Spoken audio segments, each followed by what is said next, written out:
भजन करता, पर एक आदत उसमें गलत थी कि कोई आता उसके आश्रम पर तो भोजन स्वयं कर लेता, वो किसी को पूछता नहीं। जब उसकी आयु पूर्ण हो गई और वो मर गया, स्वर्ग गया, तो सारे साधन मिले लेकिन भोजन भूख से तृप्ति नहीं। ब्रह्मा जी से पूछा, मैंने इतनी तपस्या की और मुझे सारी सुविधाएं सुख उपलब्ध है, लेकिन भोजन क्यों नहीं? बोले, आपने भोजन का दान नहीं किया, इसलिए आपको भोजन की प्राप्ति नहीं हुई। बड़े समझने की बात है।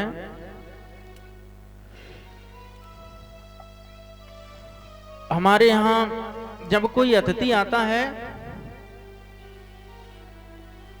और माताओं से कह दो कि 2-4 मेहमान आए हुए हैं बाहर, इनके लिए थोड़ा सा चाय नाश्ता तैयार कर दो,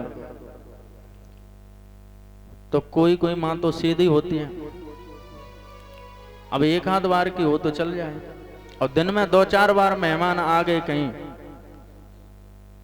तो माताएं तो भोजन बनाते बनाते, चाय बनाते बनाते परेशान हो जाती हैं, तो क्रोध में बोल देती हैं कि तुम्हारे मेहमान हैं, तुम्हें चाय पिलाना है तो स्वयं बना लो और पिला दो। सुबह से अपने लिए भोजन बना रही हूं, पूरे परिवार के सदस्यों के लिए भोजन बनाया, अब तुम्हारे ऊपर से मेहमान अतिथि। तो हमारे कहने का अर्थ यह है, ऐसा नहीं होना चाहिए। अरे प्रतिदिन की बात थोड़ी है, ये तो अतिथि हैं, कभी कभी आते हैं, तो हमारा कर्तव्य है कि हमें उनकी सेवा करनी चाहिए।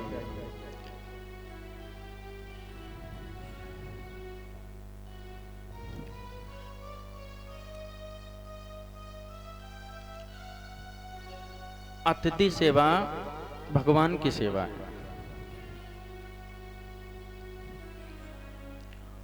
आइए प्रसंग पर गौर करते हैं, ध्यान देते हैं। बणिक ने यही मांगा मां से और मां ने कृपा की, और वो बणिक भगवान विष्णु का भक्त था,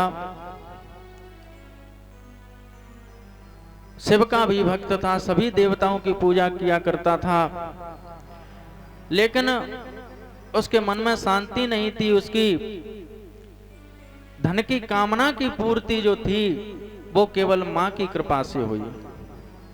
इसलिए मां जगदम्बा देवताओं में श्रेष्ठ है, पूजनीय है, ब्रह्मा विष्णु भी उनका ध्यान करते हैं। ऐसी मां का हम ध्यान करेंगे तो कल्याण अवश्य होगा।